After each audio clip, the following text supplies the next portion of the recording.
The Redskins finally, after years and years and years of Native Americans calling out the Redskins for their name, it being offensive. If you look up in the dictionary, Redskin, it is by definition a racial slur.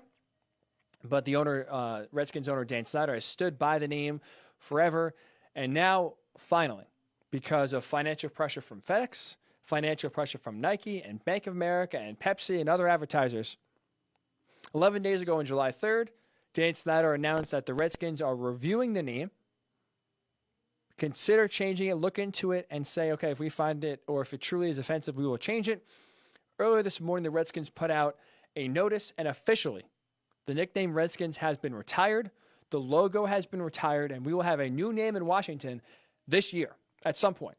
It's not going to be retired eventually, not going to be retired, in 3, 4, 5 years. It's going to be retired right now. So 2020, that season starts on time, hopefully, or at some point, whenever it does start, we'll have a new nickname for the Washington club. And I do want to say this, because I want to get into, we talked a little bit of the names on Thursday. I want to get back into it because, to be honest, first of all, this is long overdue. But also now, this name is way more important, I think, than you think. This name has to be a hit. The name has to rejuvenate the fan base, has to get the fans bought in. Because right now, the most dangerous thing that's happening with the Redskins isn't their name. Isn't the fans being upset with the name. It's a big problem. It's a big part of it. The fans are just turned off, apathetic, not into it, because they've seen a franchise in Washington led by incompetence, starting with their owner, Daniel Snyder, since he took over.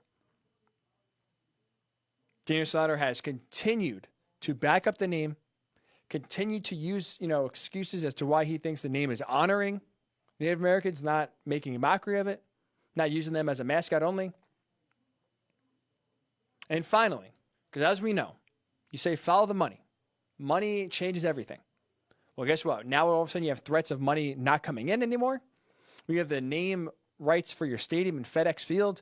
The FedEx company themselves saying change the name or we're out. Finally, the name is changing. So this is on Dan Snyder here to get the name right. You have to get the name right. Because if not, nothing's going to change. I'm not just talking about just socially. I'm talking about just getting your fans back into it, because that's also part of it. So finally relenting, although again, he's doing it and he's relenting not for the goodness out of his heart, not because he truly sees the Redskins as a racist slur, but because the money all of a sudden is getting threatened. Change is finally coming, though, nonetheless.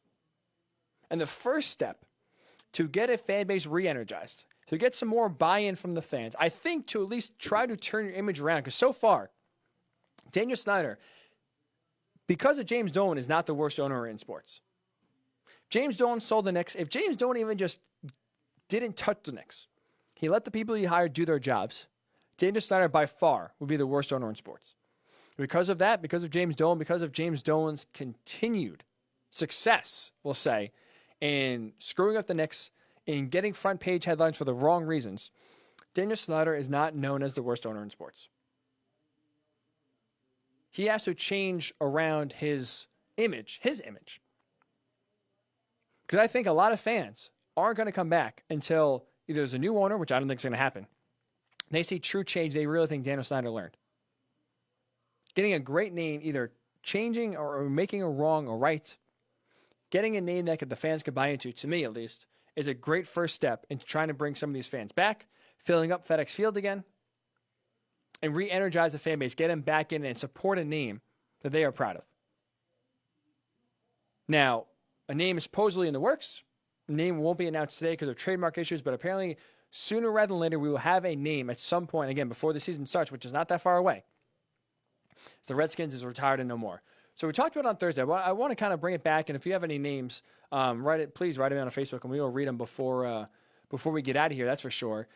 3 names, I think, that few of which can right or wrong, and there's one name, my favorite, I think, that could really get the fan base back into it, get them rejuvenated, get them excited for the direction of Washington.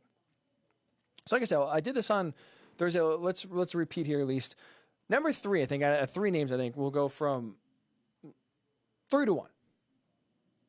Number 3, I think you'd either go the Natives, the Washington Natives, or the Washington Americans. This is a real way to right a wrong.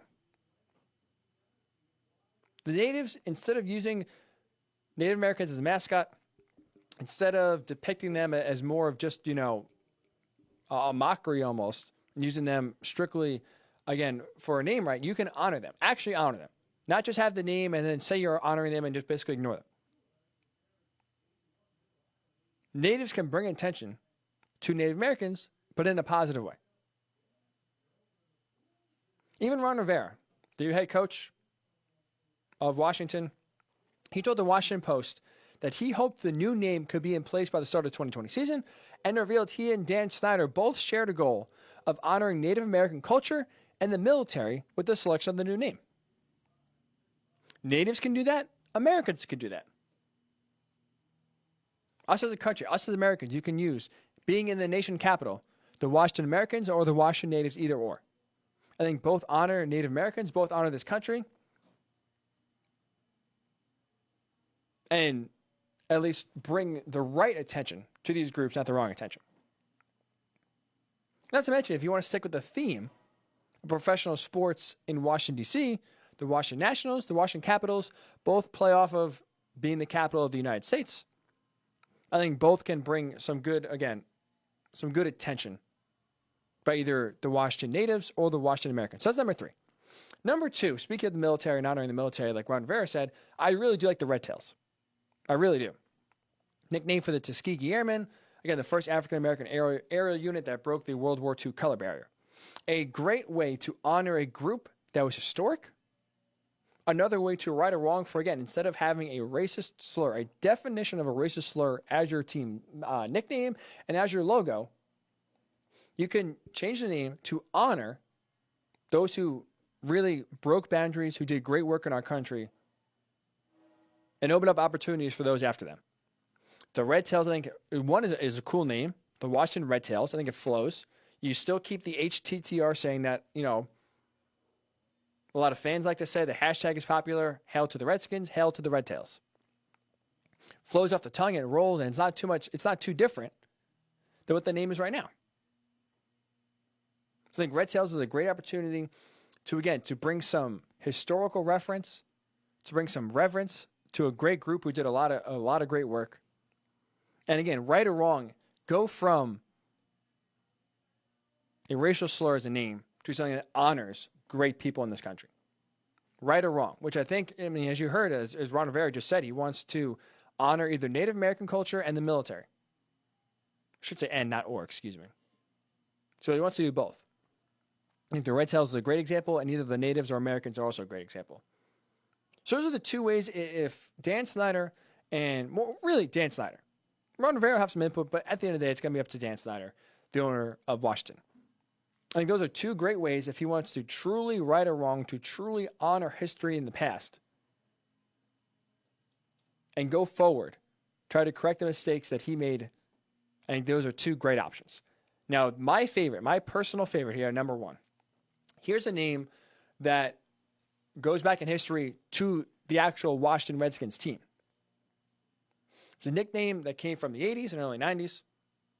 You go back to the glory days when they went to 4 Super Bowls, won 3, and that is the Hogs. The nickname of the offensive line, again, in the 80s and early 90s, the glory days of that organization is a great way to honor history, a great way to bring fans back to that good time. So if you're a fan in your 40s and your 50s, you hear the Hogs, you get excited again, it brings back good memories. It brings back, more importantly, memories of success. Just think, and just remember, I want to use the uniform reveal example here for a quick second. We discussed and we broke down the uniform reveals for 7 new teams that decided to tinker with or change their uniforms completely in the NFL. Some decided to go back to retro. The Chargers did it. The Buccaneers did it. And it looked good. The Browns did it. It brings back old memories, and more importantly, it brings back memories to when the team was good. It brings back memories of the glory days. Buccaneers went back to their late 90s, early 2000s uniforms when they won the Super Bowl with John Gruden. Fans want to remember that time. Fans want to go back to that good time and hope that, hey, we can get there again. It's a small part. Don't get me wrong. It's a very, very small part. But changing the uniform to go back to those days, to bring back memories of those successful years, it helps. It helps build a bridge to hopefully build some success in the future. I think by calling your team the Hogs, by going back to the golden era, when again, they won 3 Super Bowls and went to 4 in the 80s and early 90s. The best time period the Redskins ever had in their history. It's a great way to honor the past. It's a great way to get the fans excited. It was, hey, when you hear Hogs, the first thing you think of is, oh man, that great team, those great offensive line, that was a fun time rooting for the team, for the team as a kid. My childhood growing up watching these teams was great. I hope my son, I hope my family and myself even can now see a second, reiteration, second generation of the Hogs going forward to win. And if you're a younger fan, I'm 25, so I was not around when the Redskins were in their heyday. Helps you bring back history. It shows you, especially if you're a fan of my age and in my demographic or age range, you don't have many successful memories from Washington. They've been, for the most part, pretty bad.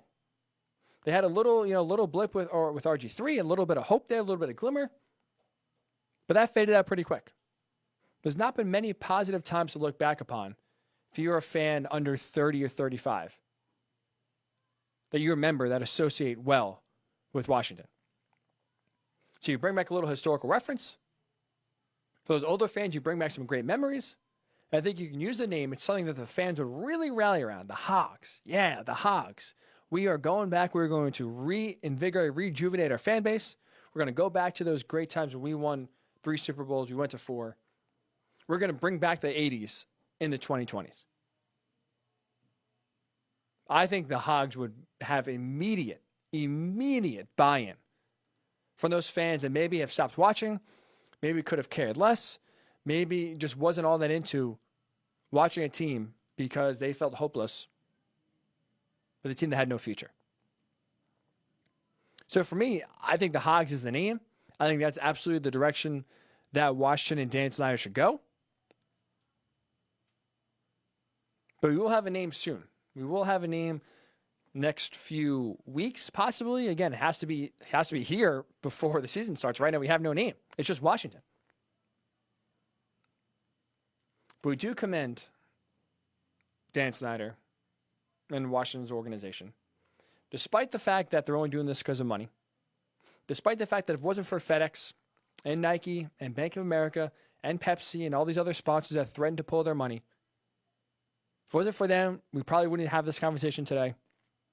Had Ron Rivera a few weeks ago said a name change would be nice, but now's not the time. All of a sudden now it's obviously changed his tune. So sure, it took financial pressure. It finally took some big voices with some deep pockets to make a change, but in the end, change is happening. It's good to see change happening for the better. It's good to see the awareness now, at least in our time, that maybe things that we accepted in the past maybe aren't right, aren't politically correct, are offensive. And it's good to see Washington for a long time, for a lot of those Native Americans that fought against the name, that were upset about the name, that were offended by the name. Good for them that a change is actually coming. And they no longer have to see the Redskins logo, hear the name anymore. They don't have to be constantly reminded about it. So nice to see. I hope it's Hogs. To be honest, the Washington Hogs to me just is one that I would, if I was a fan, I'd be jacked up about. I'd be all in on. We'll see what Dan Snyder eventually rolls with. But a lot of pressure. A lot of pressure, man. You may not think about it, but a name really can get the fans going. Really try to change the direction of the team. As small as it sounds, I really do believe this. A good name can really get some momentum going just as easily as a bad name can derail it. So the pressure's on. I hope they get it right. And if it's not the Hogs, I hope it's either the Red Tails or the Natives or the Americans in order to really right a wrong, which is what they have to do.